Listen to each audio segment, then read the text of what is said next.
Ojamdilichukwu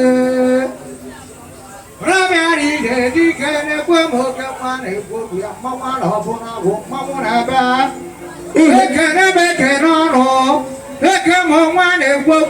Ojamdilichukwu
Is it bring it down or bring it up? Bring it up. Up, go now.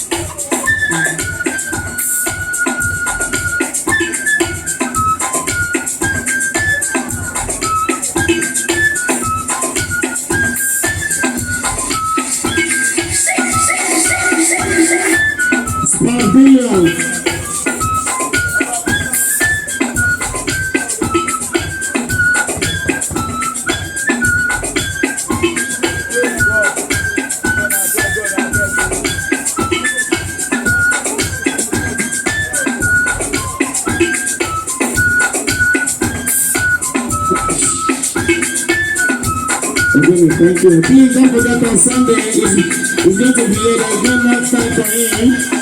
The live now will take over now. EJ, the live now will be taking over now. God bless you because of Spark. You know the way they help you now. Until I press your neck. God bless you. What your piano? DJ, what this offer goes. Thank you.